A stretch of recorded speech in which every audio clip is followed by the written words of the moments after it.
السلام عليكم، مرحبا بكم معايا في نجمة ريسيب. صحة رمضانكم وإن شاء الله تصوموا بالصحة والهنا. اليوم حبيت نشارك معاكم وصفة هاد لاكيش اللي تجي بزاف بنينة، راح تكون بالسلق والطون، تقدروا تعتمدوها كنوع من المملحات ترافقوها مع ليسوب. بسم الله، نبدا وصفة اليوم بلاباط واللي راح تكون لاباط بغيزي. لاباط بغيزي راح ندير فيها 125 غرام زبدة، ومن الأحسن الزبدة تكون بدرجة حرارة الغرفة، يعني تكون طرية. زدت معاها مغرف كبيرة زيت زيتون اللي تقدروا تستبدلوها بالزيت العادية أو ما ديروهاش كامل، درتها باش تعطيني شوية قرمشة لاباط.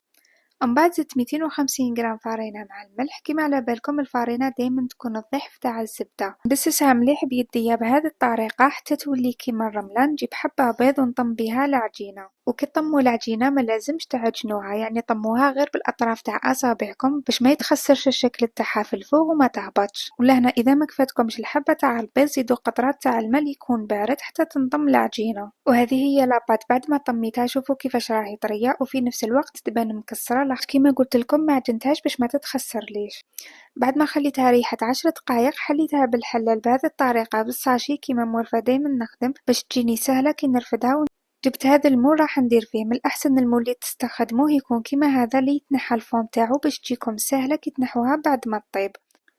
قلبت لاباط عليه وراح نسقمها شوية بيديا ونحي لها الأطراف الزايدين. كما قلت لكم استعملت لاباط بغيزيل اللي تجي طرية ومقرمشة في نفس الوقت، وهاد لاباط تقدروا تستعملوها للمالح وحتى للحلو كيما لي طاغت ولي طاغتولات. ديروها إلا حبيتو تستعملوها للحلو نقصوا الملح وزيدوا شوية سكر كلاص. كملت سقمتها في المول، والأطراف اللي نحيتهم درت بيهم هاد الزوج صغار، غطيتهم وحطيتهم بجهة ورحت نوجد الحشو اللي راح نديرو بالسلق.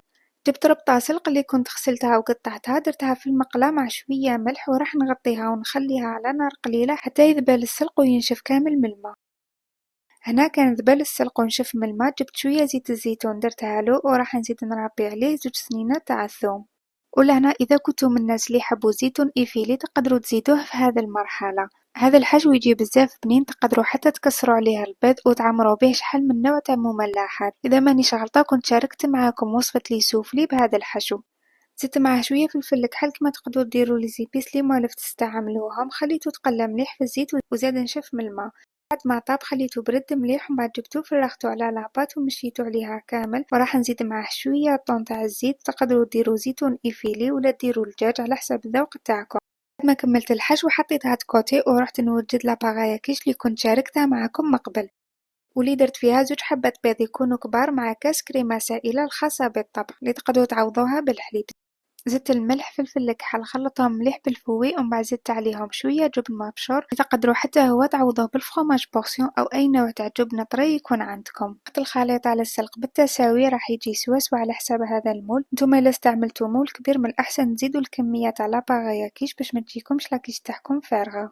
المرحلة راح نزيد شوية جبن مبشور باش تتقراطينا ويعطيها هذاك اللون الشباب من الفوق، وراح ندخلها تطيب على 180 درجة. الفوق كنت شعلته من قبل ربع ساعة أو 10 دقايق باش يسخن.